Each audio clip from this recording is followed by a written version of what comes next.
I'm gonna switch it up a little bit today because I got some humble guys in the building, and as you saw, you heard the chuckles again as always in the background. My guy was not really thinking and really didn't want us to say anything about his induction, but we got him, and it's always something that I like to do here.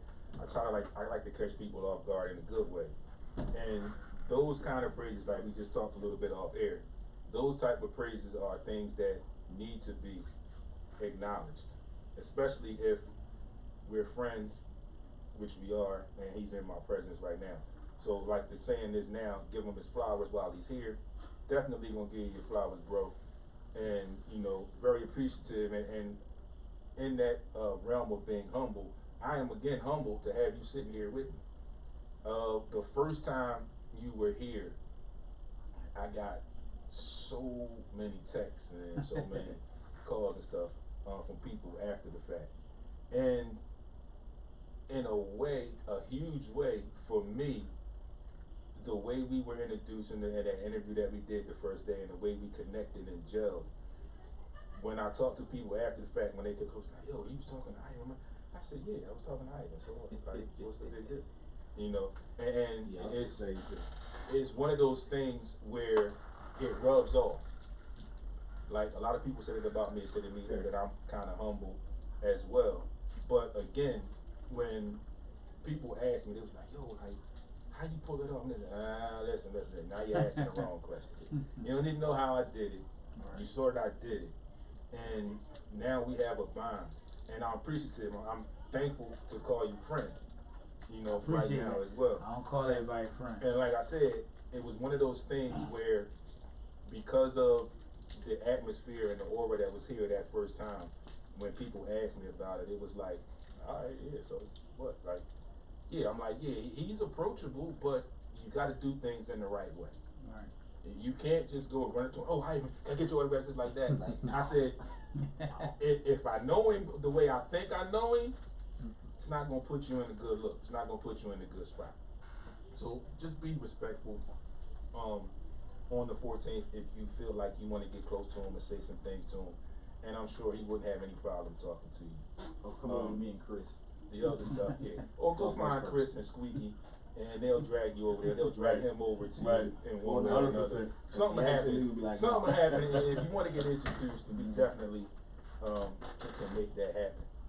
So we're gonna take a little bit of a turn from boxing for now, because although he is the champ, and I'm gonna get on his nerves today because I call him the champ, but when he came in today, because I do the sports show, he immediately asked me about the Sixers.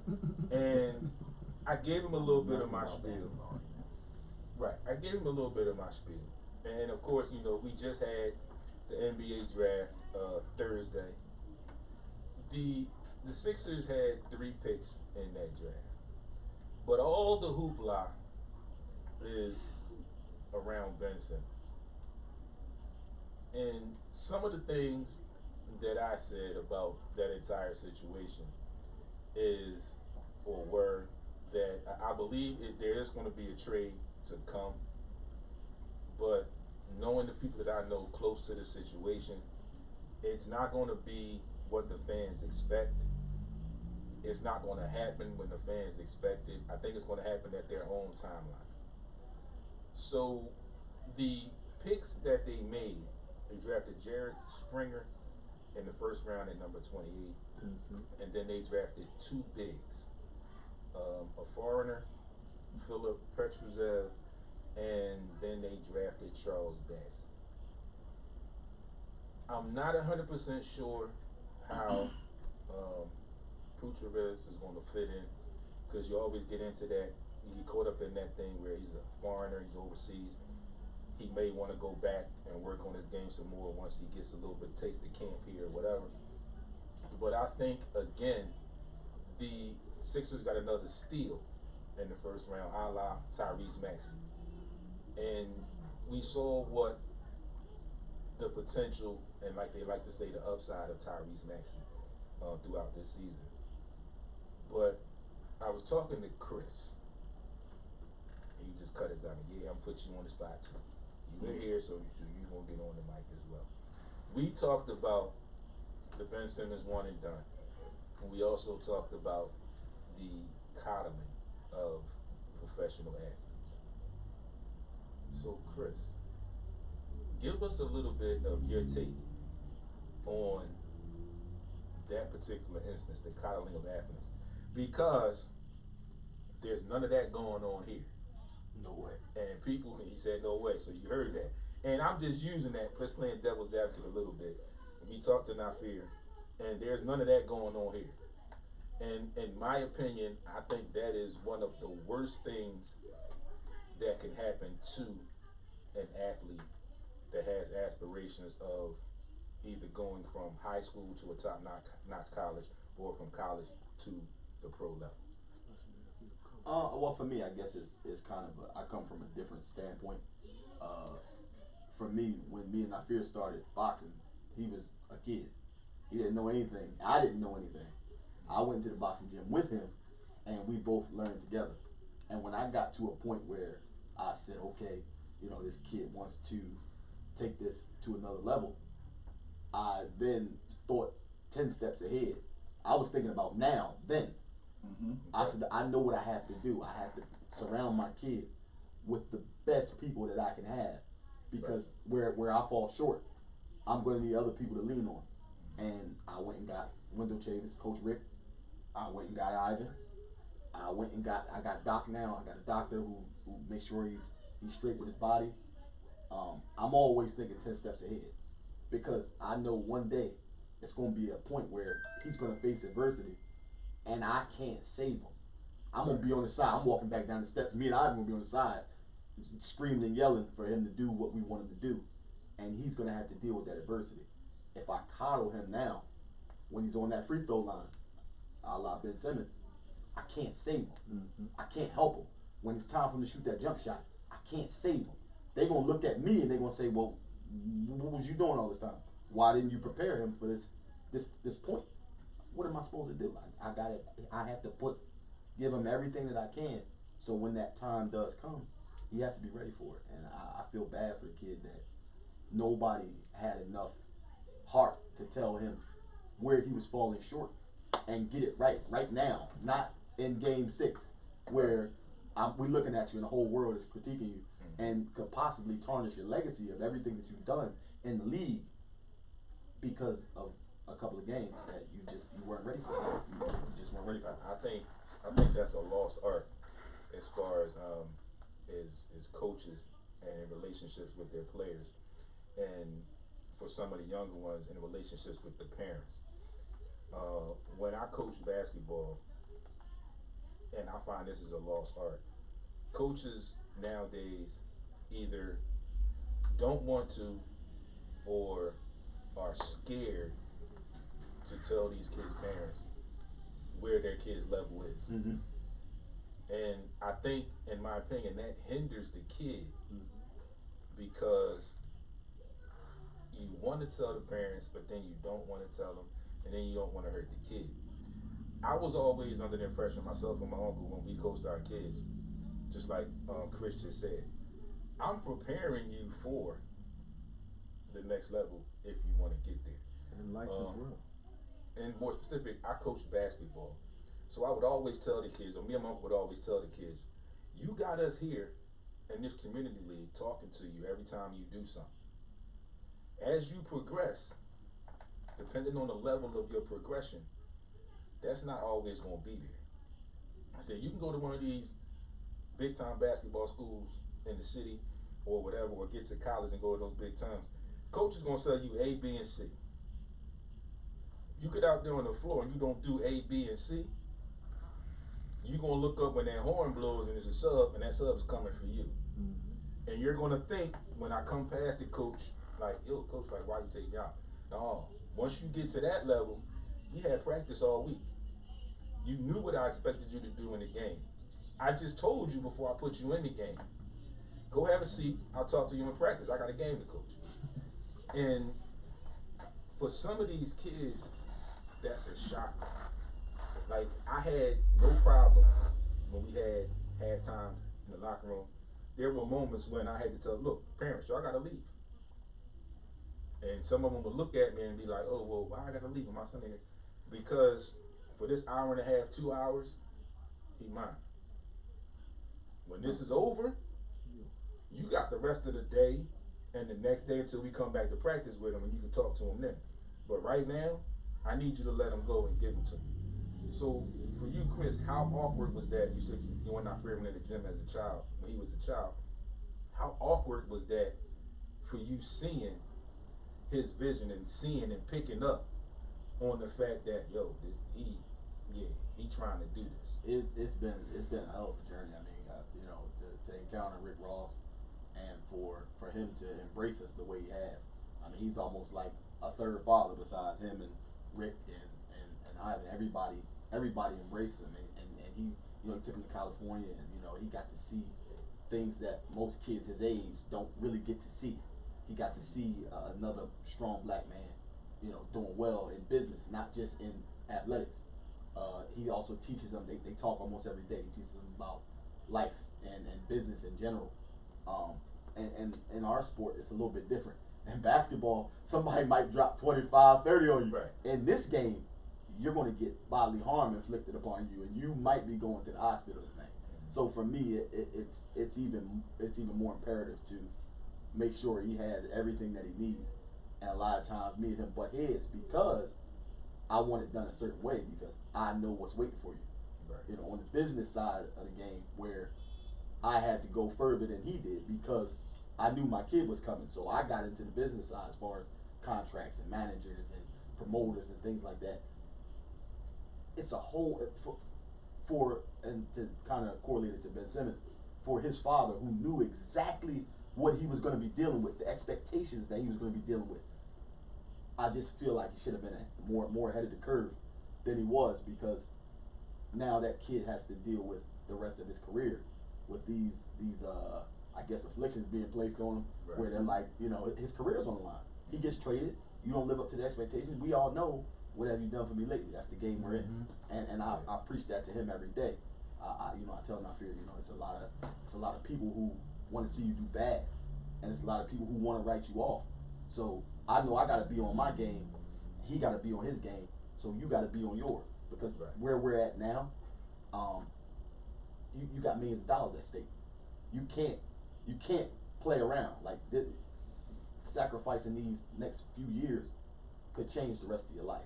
You'll never have to work for another person. You know, you'll always be in control of your own destiny. That's what I've been preaching since he was a child. I've been working my whole life to make sure that you don't.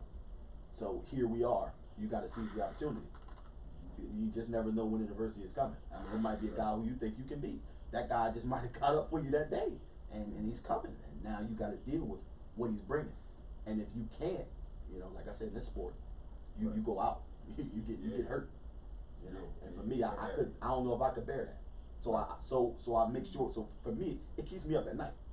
Some nights I wake up out my sleep, like it's my kid, like, and I'm ready to go out. But sometimes I used to go wake him up because let's go run. I can't let it happen to him. You know what I mean? So now, Fear, for you, how does that make you feel? Hearing everything that Chris just said and where his mindset is, and how he has your best interest at heart, where a lot of times you get people around you, not you per se, but athletes get people around them that sell them that on the surface, but have underlying factors. But like I said, I just met Chris today, and just hearing what he said, but knowing Squeaky and knowing Ivan, I know that they have your best interest at heart. How does that make you feel, knowing that you can sit here today and say, I have the right people behind me that are going to make sure that I stay on point to do what I need to do to get where I want to be? Like I was saying before, it's really all about the game plan. Just getting a lot of positive people in my corner. Eliminate all the negativity around me. That's really a real big thing with me. they're just taking up space, not really having a purpose. So we really cracked down on the nicks and crevices inside of our game, and I feel like we do it as a unit. You know, like not just me working on stuff, but Ivan working on stuff that he feels like, oh well, if I told him this and he's not getting it, let me switch it up or word it differently, or let me just show him stuff like that. Like my father, when he tells me, yo, we gonna turn this combination into something else. I want you to get around him and show him what your foot movement while you spawn and something like that. So, like I said, it's all progress. It's really what we're striving for the most right now. It's just getting to a point where there's nothing standing in our way, you know? Right. I could do nothing but commend my father and Ivan and Coach Rick for everything they've done for me, because it's a lot. I work out pretty much 80% of the day, so it's a lot. I know I couldn't bear that on just one person. Right. So like I said, I commend them for everything they've done, and I only want the best for them and to pursue a better goal. Cool. So we also, before you came in, Nafear, we talked a little bit about defining moments, and we talked about the instance in the playoff with Ben Simmons, which could arguably, and in a lot of ways, sadly, define his career. What do you think is the thing or some things that you feel may define your career? Just, I know it's still early, but looking down the line, what do you think is the thing or some of the things that you feel like could define your career? I feel like I've hit most of them already. Just being the person that people can look to motivation, or look to and see, oh, this kid is actually doing what most people said he can't. Like there's been so many times where I've been put in a situation where I wasn't supposed to be here today, just giving out this information for other people to hear, but I've always got past it. I've always rung up. I've always gotten past the obstacles. So, like I said, it really the biggest thing for me is just being the voice of people that don't get to speak on it. You know, I like to talk to people that are homeless sometimes, because they usually give you a lot of good information, mainly because nobody wants to hear it, but also because they've lived it, they're currently living it. So when I talk to them, they give me information on like how to get in this predicament. Some of them are off, they're not really in their best mindset, but a lot of them, they look at me and they think, well, I would never think somebody like you would actually give me money. Like I never thought you would actually help me out. And I look at myself and I say, well, putting myself in your shoes, I would want to be helped, you know? It's a great answer. And that's what I think about for like most of the people that just see me as a fighter. They say, well, I don't feel like I have the skill set to be where he's at. I'm telling you, you can't. That's a wonderful. I don't know what it is, Wayne. I don't know what it is, but this is the most Right. I ever heard It this was book. meaningful and sensitive. I hear you over It's there, me. Nafear. It's me. That's a good thing. I need to bring you into camp. I appreciate that. Tuesday through Thursday, I need you in camp. So Definitely heard what you said. same question for you, Chris, and for you, Ivan. Whatever one you wants to go first. What do you think could become the defining moment of Nafear's career? I think actually, him getting a shot at a title that nobody expects him to get a shot at, and for him fighting one of the top guys in the city, and actually him beating the fighter by knockout. I mean, the camp going well. He's doing everything I'm asking him to do, everything his dad asked him to do, Rick asked him to do, and just working hard, which that's something that he does anyway. The only thing, honestly, the only opposition I have with Nafear right now is that he's so laid back when he trained that it's just crazy, because like when I trained, I was an animal. You know, when Mike Tyson trained, he was an animal. But it's like Nafear going to the gym, and it's just like, alright, well, I'm gonna go ahead and get my workout done, and I'm gonna do what I gotta do. But it's productive. But in my sense, I want it to be intensive, because that's the way I train, and I gotta understand everybody don't train like I train. and I understand everybody ain't as hard as his dad was. Is I should say, or as hard as my dad is. Like when my dad training, it's like it's two different areas. Like when I training, it's like when my dad training. Oh my God, it's a whole different atmosphere. It's like that joke at 100%. And I'm sitting there and I go to my dad and I ask my dad, I'm like, yo, why he train like this for you? But when I train him every day, it's like, all right, coach, whatever, go sit down somewhere. My dad train, he right there next to my dad, and my dad watching everything he do. I'm like, you know what, I'm ready to quit. I don't even want to train anymore. Dad, you can go ahead and get him. But you know that shows the growth. That shows what he want. That shows that he does have different speeds to his arsenal, because you definitely gotta have a different speed, because once you get hit, like Mike said, everything goes out the window. So you gotta have a different speed. You gotta have a different game plan, and I think that's what's good with us. Like you may see me in the corner, in his corner, which you'll see me and his dad, but you may see me go up in the ring with him like 3 rounds. The next 3 rounds is his dad, because there's always different things that we see, and we work on different angles. So you're not gonna get the same thing from the same guy every round. So that's just basically about it, man. And I'm really proud. You know, I'm actually proud to the point that I think that what I'm doing, people seeing. You know, and you know I'm not big on nobody hoop hollering with me. I just want the kid to do what he got to do and be where he need to be. For me, so far, it's been a whirlwind so far, but earlier this year we got invited to fight for the title in Mexico, and you know it's the middle of the pandemic, and they're telling us, yo, don't drink the water, so you know we got to bring our own water with us. You know, we flew into El Paso, and then we literally walked over the border to Mexico, and we were in Juarez, and it was crazy. Like, I mean, the situation was nuts. For him to have the maturity to go over there and handle business, you know, we over there in a foreign country against the whole crowd's against us. You know, this kid's a hometown favorite. You know, he had just got done beating a guy that was like 5-0 or 6-0 or something like that. He beat him by knockout on top of that. And it's us against the whole country.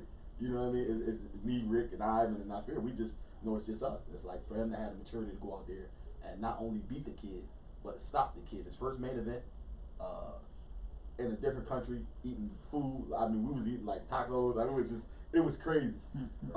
And I was really, really proud of it. And that let me know that, you know, he's got what it takes to go all the way.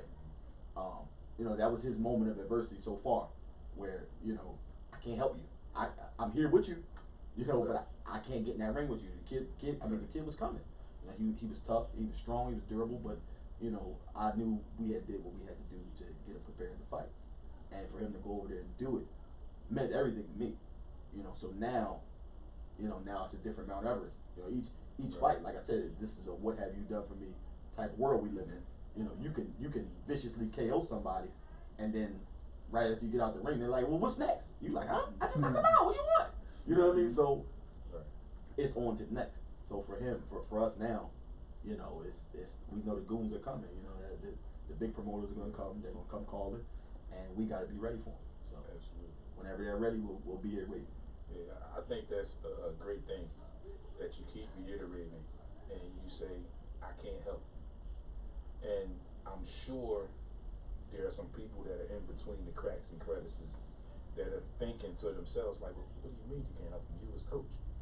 But folks, you have to understand the magnitude and the full extent of that statement, I can't help you. It's kind of like some of the things I said at the end of the Sixers season, when people were, fans immediately, well, Doc didn't do this and this, that, and the third. And a lot of people, I asked them, I said, as a coach, you can only put your player, your fighter, whatever, in the position to be successful. Like I told people, everybody was talking about the Ben Simmons free throws. I said, I get it. I don't like him missing them either. I think that he's playing our point guard. He should be able to hit those free throws. But as a coach, Doc can't go out there and say, all right, he got fouled. No, I'm going to sub and shoot the free throws for him and sub him back in. Can't do that. Right.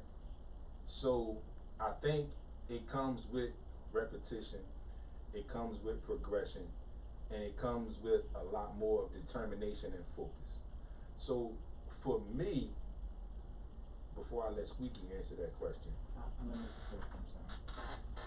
you've been sitting here all this time and you don't know the question. We about to kick you out the My room. dad called me. Exactly. We about to kick you out the room. But for me, what I feel like right now could be the defining moment. What I think could be the defining moment of his career. You know, I'm fucking with you now. I'm saying it. I think it's his humbleness and his determination and focus. If you weren't paying attention for us when I asked Nafear, he just said he feels like he's training and working out 80% of the day. So we all know it's 24 hours in a day. So you figure 80%, it's like 22, 21 hours in a day. And you know, ironically speaking, they say you're supposed to get 6 to 8 hours of sleep a day. But if you're working out 80% of the day, it's a good chance you're not gonna get that 6 to 8 hours of sleep. But nonetheless, I think that's one of the things I think is gonna define him, because he's so focused and he's so humble, but his determination and his knowledge and his receptiveness is definitely gonna be a huge part in him propelling. So I don't see any reason why he won't succeed. But again, just from me to you, I think that is a great thing, and I think that your humbleness, your determination, and your focus will be one defining point in your career. So you remember the question now? No, thanks for You the remember question. the question now? Thanks for the question. I'm not asking you Come anymore. on, come on. Give me part of it then. What do you think? What do you think would be one or defining moments in Nafear's career? Excuse me. I like, as far as I'm concerned, he's at the beginning of his career right now. He got his dad with him, which is awesome to have your father with you. Then you got Ivan and Ivan's dad. All you gotta do is get to that gym, eat right, get your proper sleep, man. You are the defining part of your career. To answer that question, you are. You got the team. That's It's a great. That's like, a great answer. yeah, it's you. Absolutely. It's like having Kobe Bryant with no team. You can shoot all you want, but you your team. If you don't show up with the team, it ain't gonna work. And I've been watching you, man. I'm proud of you. Keep right on pushing it. If anything falls short, I got y'all. You already know. Yep. It's family. For a like guy I who said, didn't, people for on a the guy who radio, wasn't paying you gotta attention, that's hear. a great answer. Oh, I was my daughter called over there. She said she alright. So The station that keeps it 100, and again, like Ivan just said, I'm going to reiterate, yeah. for you not to be paying attention, you still came up with a great answer. With a great answer. But no, that's real, man. I've watched it, man. You get a fighter or any athlete.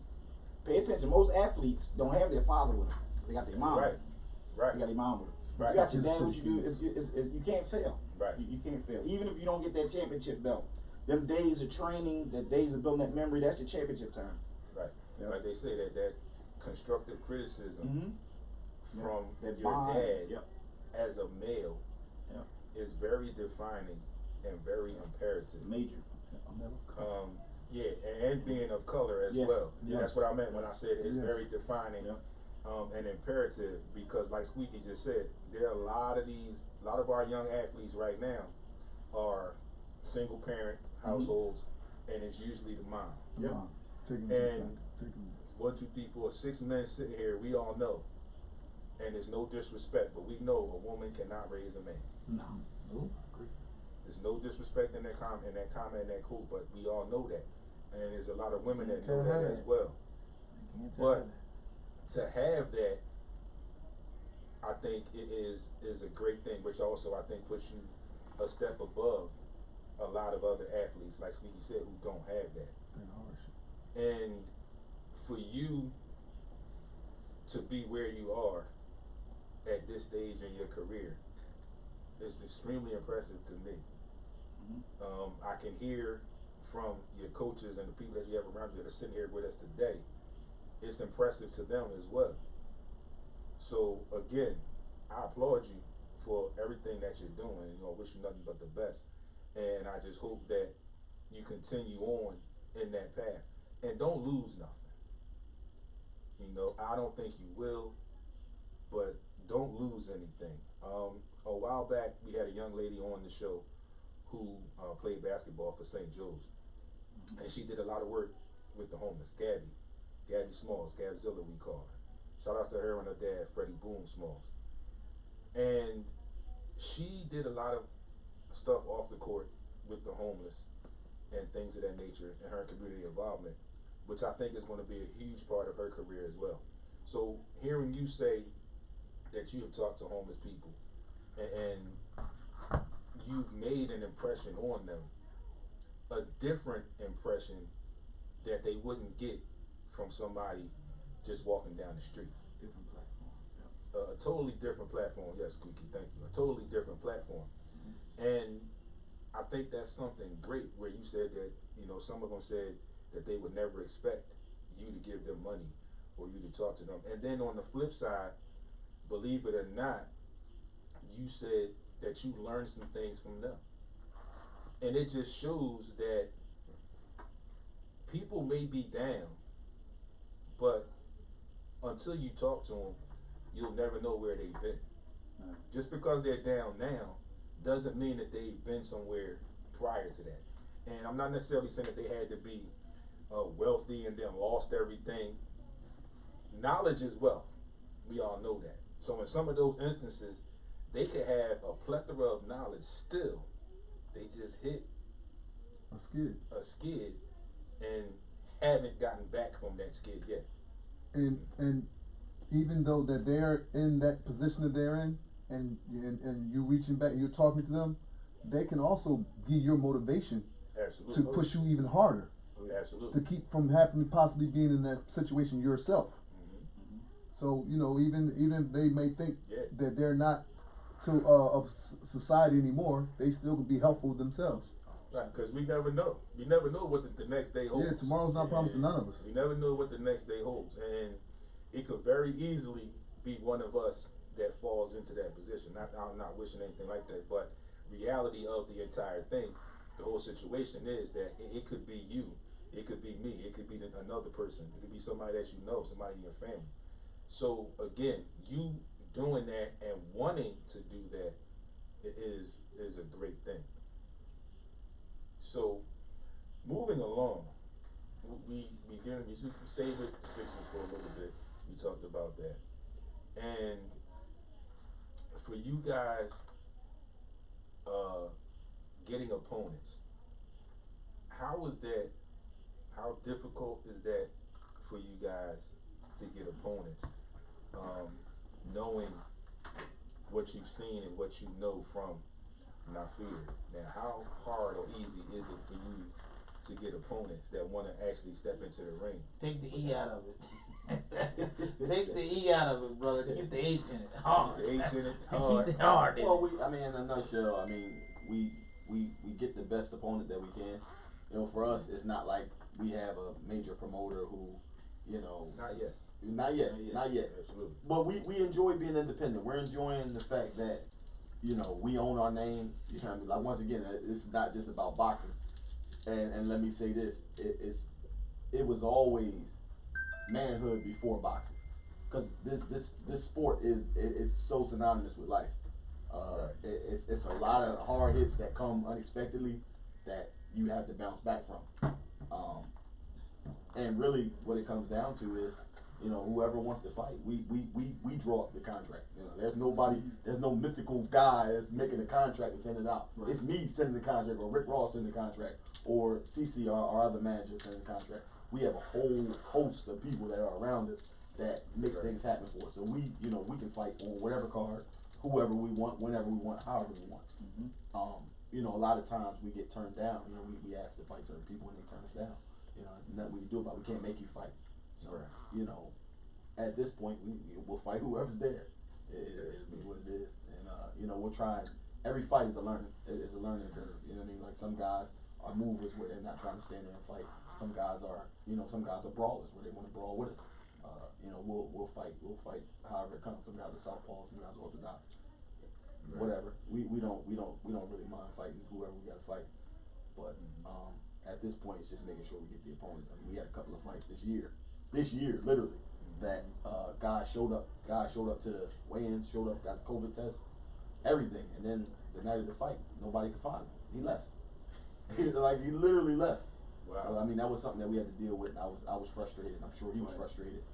Twice? Yeah, it happened twice. Wow, I know. And it's tough. It's tough. It happened in Atlanta too. Wow. But we've been fighting all over the country. Just getting our name out there. You know, it's all a business. And at the end of the day, this is the hurt business, and it's a lot more than boxing. That's what a lot of these young guys. That's what I really want to stress to a lot of the up and coming boxers. You know, if you can hear me, it's not just boxing. It's not just boxing. It's a whole lot more than that. When you start making a little bit of money, you start feeling yourself, you start smelling yourself, and you want to not listen to the people who got you there. Mm-hmm. It's a price to be paid for it, you know, and that's a price that, you know, I hope that he never has to pay. That goes back to that collar that we talked Absolutely, that about. goes back to that collar. It all, that's what I'm saying. It's all synonymous. It all goes together. And you just don't understand how important family and team, you know, the team concept is, especially to a fighter, because if one cog is off, everything's off. You know, your sparring, your daily regimen, your eating, you know, your mental when you coming into the ring, coming into a fight.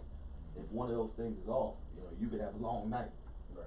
Get the wrong guy. Yeah, I think that's another plus, a major plus, in his career moving forward.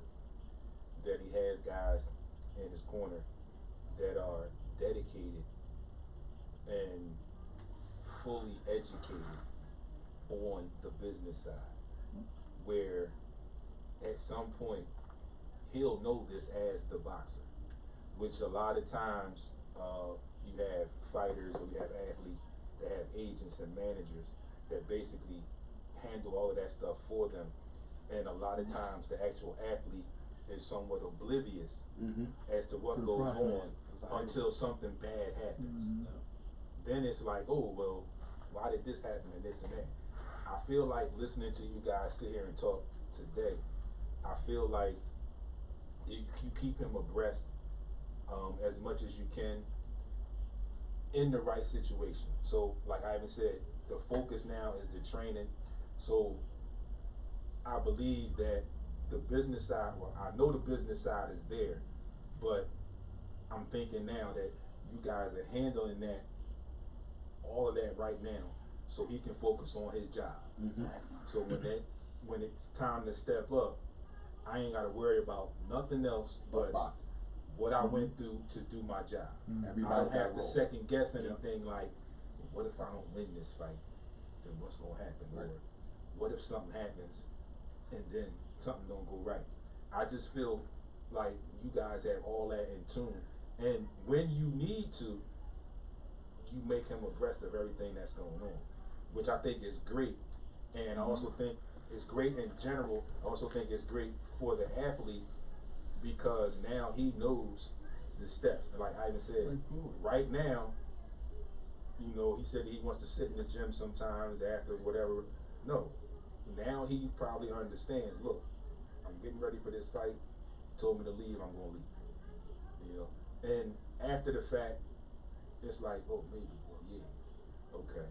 Sometimes I need to just let it go for a second, but I know tomorrow I'm right back at it. Where it doesn't give you that cliche gray, too much of that gray area, where your mind starts to float. Yeah, that's You know, and your wheels start to spin. And we all know when you have idle time and you Ain't focus nothing but on trouble. something, and your mind starts to float, then things get more towards the black side instead of the gray side. You know, I say gray and black, like gray you can still see through a little bit, but as you get that idle time and your mind starts spinning and you start pushing towards that black side where you can't see, then it's like, oh well, am I doing the right thing? Am I sure this is what I want to do? But I just feel like you guys are taking care of all of that, where he doesn't have to worry about any of that. It's right a now. full-time job. I mean, I work a full-time job, and then it's another full-time job to deal with sponsorships. Who's gonna make your outfit, which we only use one person, rock, paper, denim. Who's gonna make your gloves, which we only use one person. All black companies. Shout outs to Rock Paper Denim. Shout out to Down Flip Miller. Dukes Boxing. We have our, I pretty much set everything in place. Where I don't have to worry about these other things. It's so much going on at one time. All your sponsors are calling saying, hey, we wanna sit with you, we wanna take some pictures, we wanna do a photo op. Then you got, you gotta do your press runs. Then you gotta do, we hit with every city we go to, we hit all the hair salons, all the barbershops. We go old school, guerrilla tactics. You know what I'm saying? Right. So it's one of those things where it's a lot on him, and I realize that it's a whole lot on him. He's cutting weight while training and getting ready for a fight, and then still got to go in and talk to somebody when I know he don't really feel like it, or where I know he's tired and he's been sweating all night and all day. He's been working his tail off to get where he's going, and then you got to go do all this other stuff to go with it. Everybody's demanding of your time, and you got to be able to do it. So I know it's a huge burden on him, where he might just want to, chill. But it made him the champ that he is. But you want to be the champ, you got to make these sacrifices Yeah. right now. I preach it to him every day. Sharpen that knife. So it's a beautiful thing, and I hope that everyone that's tuned in has learned some information. Like myself and my partner Baldy, shout out to him who couldn't be here today. We always try to give people sports. We like to say sports as we see it, and what we mean by that is we like to give you the business side, a little perspective on the business side, as well as being a fan. Because we all know it's very easy to be a fan, and in your fandom, you can very easily say, oh, well, this, that, and the third, and yeah, the team sucks right now, whatever. But that move they made really didn't make sense, and this and that. But you have to understand, people, that when you get to the professional level, it's more than just the sport itself, like Chris just mentioned. It's a full-time job, and it's also an opportunity that could change your life. And you have to be focused in it if you want the best out of it. If not, you will have the many people, as we like to say subtly, the leeches, that will come in and take full advantage of you, and you won't even know it. I mean, we know from sports history it's happened to some of the best. We've all seen the 30 for 30s about different things. We've seen where people's fathers have taken fully advantage of them without them knowing until years later. And at that point, it's too late sometimes to recover. So again, another episode of the Sports Rap Podcast in the books. I applaud these gentlemen for the work that they're doing with Nafear. Again, you heard him speak today, so everything that they're doing shows. And I also want to pay respects and thank you to Nafear for being able to take time out of his training regimen to come in and sit and talk with us today. And just be on the lookout. Nafear Charles. That name is going to very soon be a household name. I can feel it, I see it, I believe it, like I said, because of what I've heard today from the gentlemen that are around him. So before we close out, we're going to go around the room and let everyone know your social media handles where they can find you. We're going to start with Squeaky since he's right here to the left of me. Mine's is Ed_Squeaky. Sleep all day. Yeah. Nafear? You That's got it. more? No, that's it. You sure? Yeah, that's it. Alright. Nafear? Nafear Charles on Instagram. Nafear Charles, Nafear Charles, CHARLES, no space. Ivan? Ivan Robinson, as y'all see right now, y'all on Facebook. Instagram is a mighty thing. Chris? I run his page, so Okay. So that's cool. So you can get at Chris going on Nafear's page. Yeah. And, for me, as always, at sportsrap_D on Instagram and Twitter. Facebook, Sports Rap Podcast is the group page where you can get me. You can also check out the YouTube page, Sports Rap TV, the web page, sportsrapradio.com, and the audio of this interview will go up tomorrow. iHeartRadio, Google Podcasts, Apple Podcasts, and mostly of the places where you get your podcast. And lastly, again, one more time, do not forget August 14th, August 14th. Nicetown. Did I say August? Yeah. Did I say August? Yeah. August it's August tomorrow. 14th, Nicetown, Germantown Avenue, Germantown Avenue. Boxing event. boxing event. It's some mighty things. The give back. So come on out and check. There's about 10 bouts that you're going to see. You're going to see some of the best unknown talent in the city. And it'll be a great thing for you to come out if you live in the city, if you're in that area. Come on out. Ivan is doing some great things in the gym and in his community. So you have to come out and support things like that. And September the 5th, the Penthouse, Germantown Avenue. Like I said, if you missed July 4th was a movie.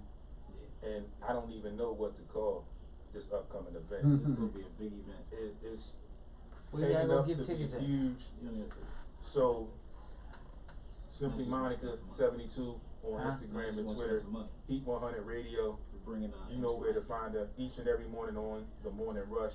You know where to find me every Monday morning, 11 a.m. to 1 p.m. right here on heat100radio.com and on Facebook Live.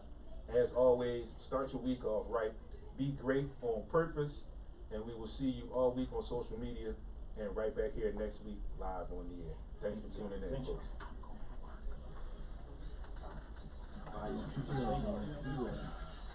Huh? So, Tony, keep it I'm up. gonna make the donuts, man.